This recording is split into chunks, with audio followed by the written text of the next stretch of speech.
waxaan ka helay waxyaabo badan baan ka helay oo nigu jirin waxaana noqday qof waaye araga oo nolol badan oo adagna ay soo mareen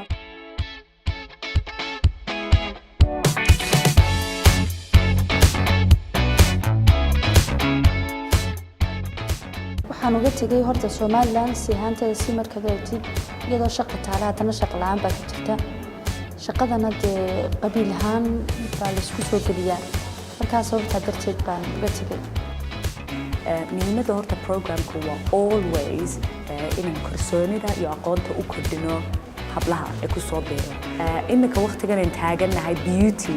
waa wax balaadan oo ma lagu koobi karo makeup oo kaliya laakiin skin care baa jira wax la iibinayo oo qalabka ka tirsan isqurxinta ayaa jira marka waxa soo dhan hablaha waxaan aaminsanahay meel bay ka soo gali karaan oo ummadda faa'iidana ugu noqon karaan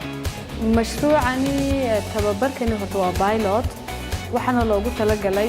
waa unique waa pilot sidoo kale female-ka ayaa interest gareynaya waxa loogu talagalay marka in ay dadka bulshada iyo retailigu ay isku dhex galaan iyada oo xirfada gaarka ay ka wada faa'iideysanayaan tababarkan wuxuu qaadan doonaa 6 week oo iskugu jira practical iyo theory waxa ka faa'iideysan doona dad ka socda host community-ga iyo dad ka socda retailiga ama dhalinyartii laga soo celiyay wadamadan Afrika Libya ama Suudaan aad iyo aad baan wax uga bartay faa'iidooyin badan baan ka bartay waan ku tali jiray inaan ka qanacsado horumar weynna aan ka gaaro qanacsato weynna aan ka noqdo qaybta makeup-ka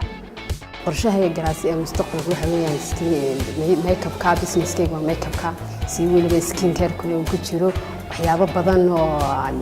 isleeyahay waad kaga duwanaanaysaa amba waad kaga ku soo kordhinaysaa oo qorshayaasheeda ku jirana hadda waan ku rajaynahay inta hablahan waxay ka mid noqonayaan hablihii ugu horeeyay oo ashhaadooyin caalami makeup ku helay marka dad fara badan baa loo baahan yahay inay ka soo qayb galaan hablahana good opportunity bay haystaan inay now market-ka galaan oo wax ku soo kordhiyaan marka taladan anu siin lahaa markastana ku celceliyo waxa weeyaan in la isla shaqeeyo iyo meel loo wareejiyo waxaan u mahad celinayaa macallimada Mune Beyti iyadana nagu dhiirigelisay nala soo gacan qabatay aad iyo aadna waan ugu mahad celinayaa